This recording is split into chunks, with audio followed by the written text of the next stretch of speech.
그러기에 우리가 신앙생활하면서 늘 점검하고 늘 체크해야 될 것은 내가 포도나무 되시는 예수님께 늘 붙어 있는가를 점검하고 내가 생명 되시는 예수 그리스도 안에 늘 거하고 있는가를 점검해 봐야 된다는 거죠. 그렇다면 어떤 삶이 예수님께 늘 붙들려 사는 삶일까요? 어떤 삶이 예수님의 할렐루야. 여러분 반갑습니다. 어느덧 7월을 보내고 8월에 첫 주를 맞았는데요. 참 무더운 날이죠. 아마 실내에 있어도 아마 이렇게 체력이 좀 고갈되는 그런 무더운 속에 있는 것 같아요. 하지만 지난 한 주간도 여러분 하나님의 은혜 가운데 잘 지내시고 오늘도 복된 주님의 날을 맞아서 예배를 사모하고 은혜를 사모하고 무엇보다 주님을 사랑하는 마음으로 믿음의 예배 자리에 나오신 여러분 한 분 한 분을 주의 이름으로 환영하고 축복합니다. 오늘 이 예배를 통해서 또 하나님의 큰 은혜와 임재 속에서 또 믿음으로 견고해져서 새로 시작하는 이번 한 주간도 여러분 예수 안에 승리하시고 성령 충만한 복된 삶이 되시기를 주님의 이름으로 간절히 축원합니다. 우리 옆에 분과 인사 나눌까요? 하나님은 당신을 너무너무 사랑하십니다. 하나님의 은혜와 축복이 함께 하시길 빕니다. 네, 감사합니다. 저는 오늘 부목사님이 봉독해 준 말씀을 가지고 배불리 먹이신 예수님, 그래서 부제가 은혜 받는 영적 원리라는 제목으로 여러분과 함께 말씀을 나누고자 하는데요. 성경에는 예수님이 행하신 수많은 기적과 이적의 이야기들이 기록되어 있습니다. 이러한 예수님의 놀라운 기적과 행적을 기록한 이유에 대해서 늘 말씀드리지만 요한 사도는 이렇게 가르쳐주고 있어요. 요한복음 20장 31절을 우리 다 같이 읽어보겠습니다. 오직 이것을 기록함은 너희로 예수께서 하나님의 아들 그리스도이심을 믿게 하려 하며 또 너희로 믿고 그 이름을 힘입어 생명을 얻게 하려 함이니라. 아멘. 바로 예수님이 행하신 수많은 기적과 이적, 능력의 사건을 기록한 이유는 뭐냐면 예수가 그리스도이심을 믿게 하려는 거예요. 그러면 예수님을 왜 믿게 하려느냐? 예수님을 믿음으로 말미암아 그 사람이 생명을 얻게 하는 데 있다는 거예요. 여러분 오늘도 예수를 그리스도로 믿는 자에게 생명이 주어짐을 믿으시기를 바랍니다. 바로 이러한 목적과 의미가 잘 드러난 사건이 바로 오늘 본문에 일어난 사건입니다. 이 사건이 얼마나 놀랍고 그리고 얼마나 중요했는지 사복음서에서 유일하게 빠지지 않고 기록된 기적이 바로 오늘 본문에 나오는 기적이거든요. 바로 오병이어 사건입니다. 오병이어, 굉장히 작은 음식이지만 5,000명을 배불리 먹였다는 기적의 이야기죠. 그래서 오늘 사건은요, 예수님이 어떤 분이시며 왜 이 땅에 오셨는가를 분명하고도 확실하게 보여주는 사건이 바로 오늘 사건입니다. 그것은 바로 예수님만이 우리의 영혼을 만족해 하시며 배불리시는 생명의 양식이 되신다는 거예요. 그래서 요한복음 6장에서는요, 이렇게 오병이어의 사건이 일어난 후에 예수님께서 직접 자신에 대해서 이렇게 밝히셨습니다. 요한복음 6장 35절 말씀을 우리 다 같이 읽습니다. 예수께서 가라사대 내가 곧 생명의 떡이니 내게 오는 자는 결코 줄이지 아니할 터이요 나를 믿는 자는 영원히 목마르지 아니하리라. 아멘. 여러분 예수님만이 우리의 영혼을 배불리시는 생명의 양식이 되신다는 거예요. 예수님만이 우리의 영혼의 목마름을 해결하는 생명의 샘물이 되심을 여러분 믿으시기를 바랍니다. 예수님 안에 참 만족이 있고 예수님 안에 참된 배부름이 있다는 거죠. 여러분 사람의 인생에 영향을 주는 세 가지가 있다고 합니다. 그 첫째가 환경, 내가 어떤 환경에서 자라느냐. 두 번째 상황, 내가 어떤 상황에 놓여 있느냐. 세 번째가 내가 갖춘 조건, 내가 어떤 조건을 갖추고 있느냐. 이 세 가지가 사람에게 큰 영향을 준다는 거예요.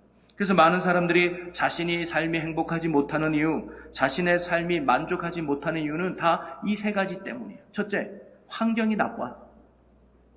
이 가정 환경이 좋지 않아서, 사회 분위기가 좋지 않아서 내가 지금 이렇게 불행하게 살고 있어. 또는 상황이 안 좋아서, 내가 놓인 상황이 좋지 않아서 갑자기 부도가 나고 사기를 당하고 갑자기 내가 큰 병에 걸려서 상황이 좋지 않아서 내 인생이 행복하지 않아. 그 다음에 내게 잘 갖춰지지 않는 조건 때문이죠. 우리 집안은 너무 가난해. 나는 머리가 왜 이렇게 나쁘지? 나는 키도 작고 얼굴도 못생겼어. 이런 나쁜 조건 때문에 나는 행복하지 못해라고 환경이나 어떤 상황이나 조건 때문에 자기의 불행을 탓하죠. 자, 그런데요, 오늘 오병이어의 기적이 일어났던 그 상황도 보면 이 다 세 가지가 안 좋은 상황이었어요. 첫째는 뭐냐면 환경입니다. 그 주변의 환경이 뭐냐면 빈들이에요. 아무것도 없는 것이. 만약에 오늘 이 오병이의 기적이 시장 근처에 일어났다든가 아니면 과수원 근처에 일어났다면 별 문제 없었을 겁니다. 그런데 빈들, 아무것도 없는 곳에.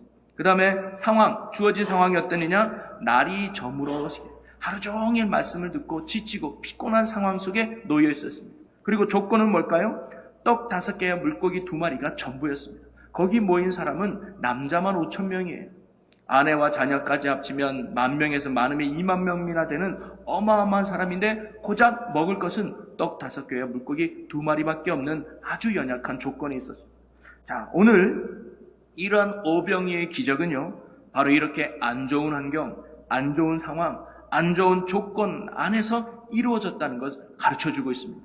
이것은 오늘 우리에게 무엇을 보여주냐면요, 예수님은요, 우리의 환경을 뛰어넘어서 역사하시는 분임을 보여주고 있는 겁니다. 빈들이라 할지라도 그들을 충분히 배불리시는 예수님을 보여주고 있는 겁니다. 그리고 예수님은 우리의 상황을 뛰어넘어서 역사하는 분임을 가르쳐줍니다. 날이 저물고 배가 고픈 상황이라 할지라도 그들을 능히 배불리시는 예수님을 보여주죠. 또 예수님은 우리의 조건을 뛰어넘어 역사하시는 분임을 보여주는 겁니다. 오병이어의 작은 음식에도 불구하고 모두를 배불리시는 예수님을 보여주고 있는 것이죠. 여러분, 예수님은 우리의 환경이나 우리의 상황이나 우리의 조건을 뛰어넘어서 우리의 영혼을 만족해 하시며 우리에게 참된 생명을 주시는 분이 바로 예수 그리스도라는 사실입니다. 이런 주님의 은혜를 알았던 다윗도요, 시편 23편에 이렇게 고백을 해요. 시편 23편 1절에 여호와는 나의 목자시니 내게 부족함이 없으리로다. 부족함이 없다는 말은 공동 번역에 보니까 아쉬움이 없다는 거예요. 이 말은 뭘까요? 나는 주님으로 충분하다는 거예요. 그분 때문에 나는 충분하다. 이러한 신앙 고백은 다윗뿐만 아니라 사도 바울도 동일하게 고백합니다. 빌립보서 4장 13절에 보면 내게 능력 주시는 자 안에서 내가 모든 것을 할 수 있느니라. 바울이 살아오면서 모든 것을 감당할 수 있었던 이유는 환경이나 상황이나 조건 때문이 아니라 나의 능력이 되어주시는 예수님 때문임을 바울이 고백하죠. 예수님 때문에 내 인생이 충분하고 능력의 삶이 되었음을 고백하고 있습니다.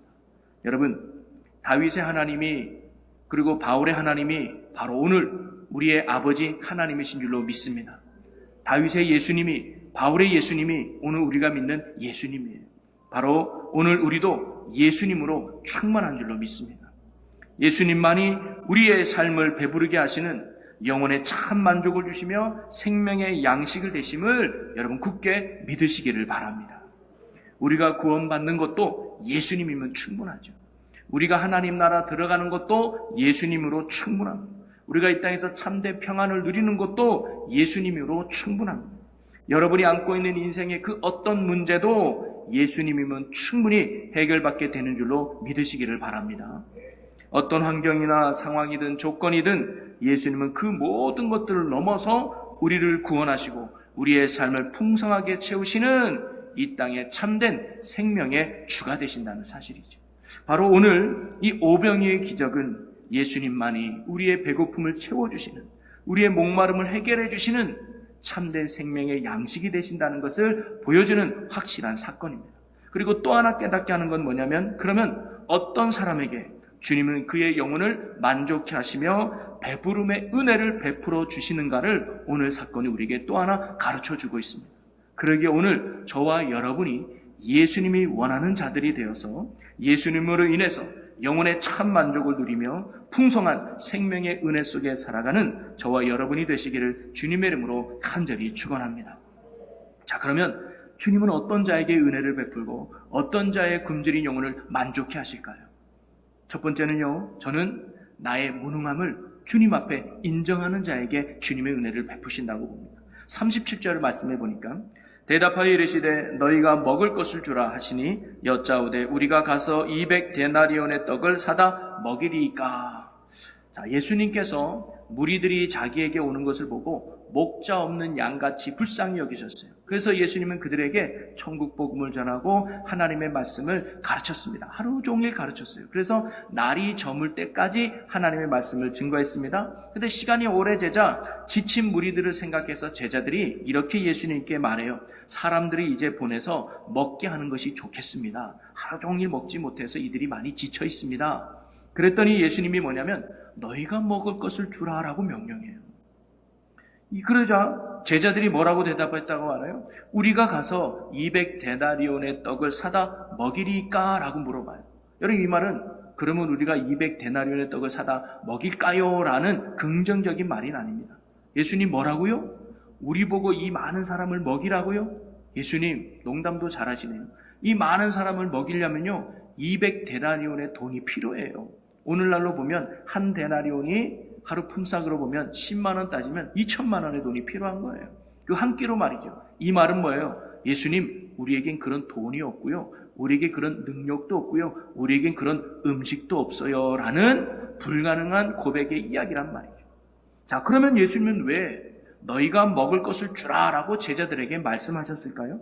제자들에게 5천 명이나 되는 많은 사람들을 먹일 만한 음식이나 돈이 있는 줄 예수님이 알았을까요?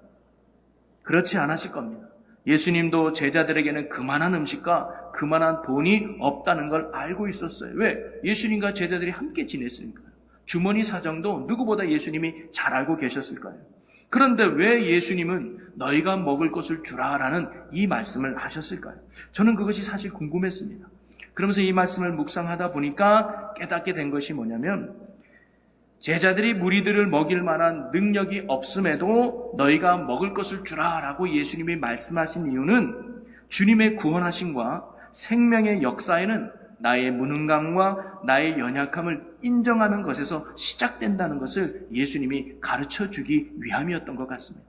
바로 오늘 오병이어의 기적은 우리의 힘으로는 절대로 이 많은 사람을 먹일 수가 없습니다라고 하는 내려놓음에서 시작되었다는 사실입니다.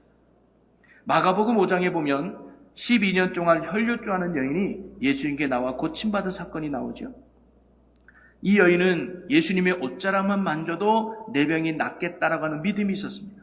그래서 예수님 몰래 와서 예수님의 옷자락을 만졌더니 예수님으로부터 능력이 나와서 이 여인이 고침받지 않습니까? 자, 그런데요, 이 여인이 처음부터 이 믿음을 가지고 예수님 앞에 나온 게 아니었어요. 자, 마가복음 5장의 26절에 보니까 많은 의사에게 많은 괴로움을 받았고 가진 것도 다 허비하였으되 아무 효험이 없고 도리어 더 중하였던 차에 27절에 예수의 소문을 듣고 무리 가운데 기어 뒤로 와서 그의 옷에 손을 대니라고 나옵니다. 즉 이 여인은 처음에는요 자기의 돈을 믿고 있었습니다. 이 정도 돈이면 내 병을 고칠 수 있겠지. 그리고 의사들을 의지했어요. 좀 유명한 의사를 만나면 내 병을 고칠 수 있겠지. 자기가 가진 돈과 아주 훌륭한 의사들을 찾아다녔습니다. 12년 동안 아마 그러지 않았을까요? 그런데 이제 돈도 다 떨어졌어요. 의사들을 만나도 자기의 병을 고치기는커녕 오히려 내 병이 더 악해졌습니다. 그때서야 이 여인은요 예수의 소문이 귀에 들어온 거예요. 그때서야 이 여인의 시선이 예수님을 향하게 되었던 사실입니다. 내 힘으로는 절대로 이 병을 고칠 수가 없구나 라는 것을 깨닫고 자기의 무능함을 깨달았을 때 비로소 그 여인은 예수님 앞에 나올 수 있었다는 거예요. 한마디로 자신의 힘을 빼는 순간 주님 앞에 나와 고침받게 되었다는 사실입니다. 그래서 때론 주님은요 우리가 힘을 뺄 때까지 기다릴 때가 있으세요. 여러분, 아브라함은 75세에 하나님의 부르심을 받죠. 그래서 75세가 되도록 아이 하나 없는 아브라함에게 어느 날 하나님이 나타나서 그에게 약속을 합니다. 너는 고향 친척 아버지의 집을 떠나 내가 너에게 약속할 땅으로 가라. 그러면 거기에서 내가 너로 큰 민족을 이루게 하겠어 라고 하나님이 약속을 해요. 그래서 아브라함은 이런 하나님의 약속을 믿고 그 고향을 떠나서 가나안 땅에 오지 않습니까? 자, 그런데 가나안 땅에 오자마자 아이를 낳느냐? 아니잖아요. 몇 년 뒤에 낳습니까? 25년 뒤가 되는 100세에 돼서야 첫 번째 아들인 이삭을 낳아요. 여러분, 예수님은 왜 가나안 땅에 오자마자 주지 않고 25년이나 응답하지 않고 기다렸을까요? 그 이유는요, 아브라함의 힘이 빠질 때까지 하나님이 기다리신 거예요. 창세기 17장에 보면 아브라함이 99세가 되었을 때 하나님이 그에게 나타나서 이런 말씀을 하십니다. 창세기 17장 1절 2절 보면 아브라함이 99세 때에 여호와께서 아브라함에게 나타나서 그에게 이르시되 나는 전능한 하나님이라. 너는 내 앞에서 행하여 완전하라. 내가 내 언약을 나와 너 사이에 두어 너를 크게 번성하게 하리라 하시니. 99세가 된 아브라함에게 하나님이 나타나서 내가 너를 큰 민족을 이루겠다고 다시금 약속하는, 이 말은 너 아들 낳을 거야, 너 자식 낳을 거야 라는 약속을 또 하나 하는 거예요. 그런데 이런 하나님의 말씀에 아브라함이 보인 반응이 뭐냐면 17장 3절에 보니까 아브라함이 엎드렸더니 라고 나와요. 여러분, 엎드렸다는 말은 뭐냐면 항복했다는 거예요. 굴복했다는 거거든요. 즉 이런 말입니다. 하나님, 저는 제 나이가 이제 99세입니다. 99세인 제가 어떻게 아들을 가질 수 있겠습니까? 절대로 제 힘으로는 가질 수가 없습니다. 이제는 전적으로 하나님만을 의지하겠습니다. 나를 의지하지 않겠습니다. 나에게는 아무런 능력이 없습니다. 이제는 하나님만을 의지하겠습니다라고 하는 신앙 고백이 엎드렸다는 표현으로 나타난 거거든요. 하나님은 이렇게 자신의 앞에 무능함을 인정하고 힘을 뺀 아브라함에게 그때서야 비로소 이삭을 선물로 주시잖아요. 사랑하는 성도 여러분, 주님은요, 오늘 예수님은 빈들에서 지치고 배고픈 그 무리들을 배불리 먹이기를 원하셨습니다. 그러나 내 힘으로 먹일 수 있다, 예수님이 필요 없다라고 하는 자에게는 결코 주님은 역사하지 않는다는 거예요. 그럼 네 힘으로 한번 해봐라고 뒷짐지고 계신다는 거죠. 혹시 여러분 중에 인생의 빈들에서 배고픔과 목마름 속에 힘들어하는 분이 계시다면 오늘 하나님은 먼저 우리가 나의 무능함을 인정하고 주님 앞에 엎드리기를 원하신다는 거예요. 나의 힘을 빼기를 하나님이 원하신다는 겁니다. 주님, 저는 너무 연약합니다. 주님, 저는 너무 부족합니다. 내 힘으로는 감당할 수 없습니다. 내 힘으로는 이겨낼 수가 없습니다. 저는 죄인일 뿐입니다. 주님 도와 주옵소서라고 철저하게 나의 힘을 빼고 주님 앞에 엎드리는 자를 하나님이 원하신다는 거예요. 이렇게 나의 무능함을 인정하고 하나님 앞에 엎드려 나의 힘을 뺄 때 여러분, 거기에서 하나님의 역사는 시작되는 것입니다. 오늘 저와 여러분이 하나님 앞에 내 힘을 빼고 주님을 의지하는 겸손함이 오늘 우리에게 있기를 주님의 이름으로 간절히 축원합니다. 두 번째로 은혜 받는 영적 비결은 뭐냐면요, 주님의 손에 맡겨지는 겁니다. 자, 38절에 보니까 이르시되 너희에게 떡 몇 개가 있는지 가서 보라 하시니 알아보고 이르되 떡 5개와 물고기 2마리가 있더이다 하거늘. 너희가 먹을 것을 줘라 라는 예수님의 말씀에 예수님, 우린 그런 능력이 없어요, 우리에겐 그런 힘이 없습니다 라고 말을 했더니 이제는 예수님이 이어서 두 번째 질문을 하셔요. 그게 뭐냐면 그럼 너희에게 떡 몇 개가 있느냐라고 물어봐요. 그래서 제자들이 아마 알아봤던 것 같아요. 이것저것 돌아다니면서 혹시 음식 가진 분 계십니까? 라고 물어봤더니 마지막 가지고 온 게 떡 5개와 물고기 2마리를 가지고 온 거예요. 예수님, 이게 우리가 가지고 있는 전부입니다 라고 말이죠. 요한복음에 보면요, 그것은 한 소년이 먹을 만한 음식이라고 가지고 왔다고 그래요. 이는요, 한 성인도 배불리 먹을지 못하는 아주 지극히 작은 음식을 말하는 거 아니겠습니까?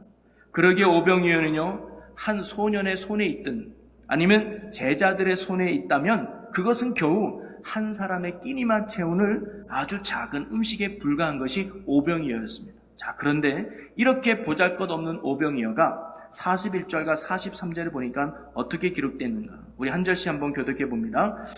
예수께서 떡 5개와 물고기 2마리를 가지사 하늘으로도 축사하시고 모든 사람에게 나누심에, 우리 함께 읽어봅니다. 남은 떡 조각과 물고기를 12바구니에 차게 거두었으니 아멘. 여러분, 한 소년이 먹을 만한, 아니 한 성인도 배불리 먹을 수 없는 지극히 작은 오병이어지만 그것이 지금 누구의 손에 가 있는 거예요?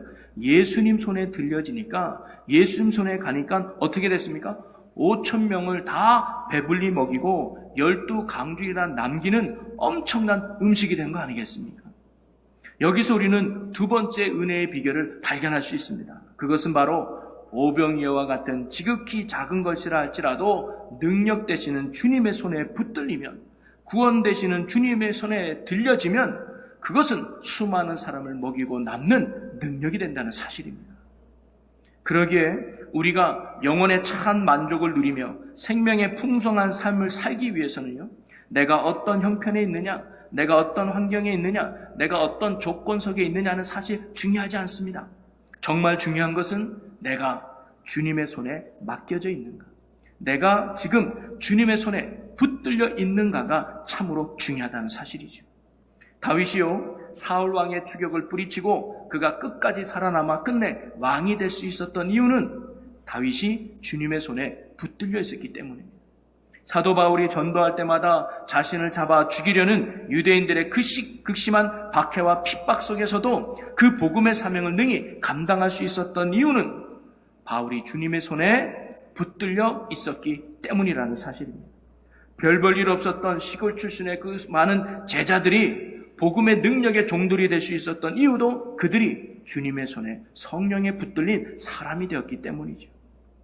제가 예전에 모세의 지팡이라고 사진을 보여준 적이 아마 있을 겁니다.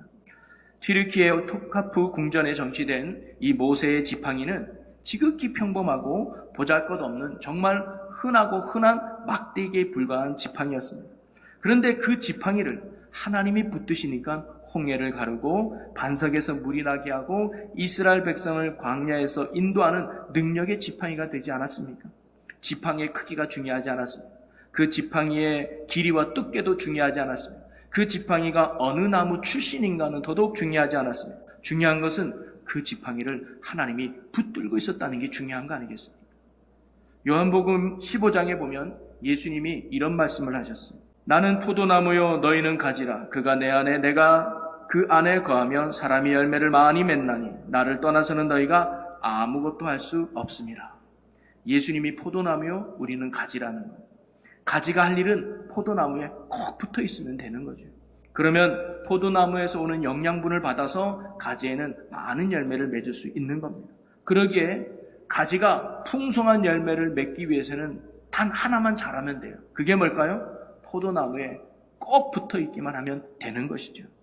그러기에 저와 여러분이 예수님이 주시는 생명을 누리는 비결은 어디에 있느냐? 생명이 떡이 되시는 예수님께 꼭 붙어 있으면 되는 겁니다. 예수님 안에 떠나지 않고 살면 되는 것이라는 거예요. 그러기에 우리가 신앙생활하면서 늘 점검하고 늘 체크해야 될 것은 내가 포도나무 되시는 예수님께 늘 붙어 있는가를 점검하고 내가 생명 되시는 예수 그리스도 안에 늘 거하고 있는가를 점검해 봐야 된다는 거죠. 그렇다면 어떤 삶이 예수님께 늘 붙들려 사는 삶일까요? 어떤 삶이 예수님의 손에 맡겨져 있는 삶일까요? 저희는 오늘 본문 속에서 저는 그 몇 가지 사실을 발견할 수 있는데요. 그러한 내용은 다음 주에 나눠보도록 하겠습니다. 기대하시고 여러분 주님께 붙들린 인생에 주님이 책임져 주시는데 그러면 주님께 붙들려 사는 인생, 그 안에 사는 인생이 뭔가는 우리가 시간상 다음 주에 그 말씀을 다시 나누면서 우리가 도전받는 그런 시간이 되었으면 좋겠습니다. 오늘 말씀을 정리하면요. 여러분 예수님 안에 생명이 있어요. 그리고 예수님 안에 참된 만족과 배부름이 있습니다. 예수님만이 우리의 영혼을 만족케 하시며 우리를 풍성케 하시는 생명의 양식이 되심을 여러분 믿으시기를 바랍니다. 이러한 예수님의 참된 생명을 누리기 위해서 오늘 저는 두 가지를 나누었어요. 첫째는 뭐예요? 예수님 앞에 언제나 나의 연약함과 부족함을 인정하고 주님만을 의지하는 믿음의 고백입니다. 주님, 나는 할 수 없습니다. 예수가 해답입니다. 예수가 능력입니다. 예수께 구원이 있습니다라는 참된 내려놓음에서 하나님의 구원의 역사는 시작된다는 겁니다. 그리고 또 하나는 예수님의 능력의 손에 내 인생이 붙들려 사는 것입니다. 그래서 새롭게 시작하는 이번 한 주간도 여러분이 예수님 때문에 배부른 인생, 예수님 때문에 은혜가 넘치는 인생, 그리고 예수님 때문에 살맛 나는 인생이 되시는 여러분 모두가 되시기를 주님의 이름으로 간절히 축원합니다. 우리 이 시간 주신 말씀을 붙들고 함께 결단하며 기도하기 원하는데요. 예수님이 나의 참된 양식이 되심을 믿습니다. 주님 앞에 언제나 나의 연약함을 인정하고 주님만 의지하며 살게 하여 주옵소서. 부족한 인생이라 할지라도 주님 손에 붙들려 사는 인생 되게 주옵소서. 그리하여 주님으로 인해 영혼의 참 만족을 누리며 은혜 풍성함 속에 사는 자 되게 해달라고 우리 시간 다같이 주여 크게 한번 외치고 우리 함께 동서로 기도하겠습니다. 주여 할렐루야. 살아계신 하나님, 예수 하나님 인도하시고 이끌어주시오. 주여 하나님, 우리가 언제나 예수 생명 가운데 주님으로 인해 풍성한 삶을 사는 인생 되게 하여 주시옵소서. 하나님 아버지 감사합니다. 예수가 나의 참된 생명의 양심을 믿고 나의 모든 것들을 내놓고 예수만 붙들고 예수만 의지하는 예수의 사람 되게 하여 주시옵소서. 그리하여 주님으로 인한 참된 만족과 은혜 풍성함 속에 살아가는 주님의 신실한 백성들 되게 하여 주시옵소서. 감사 영광을 주께 돌리며 예수님의 이름으로 기도합나이다. 아멘.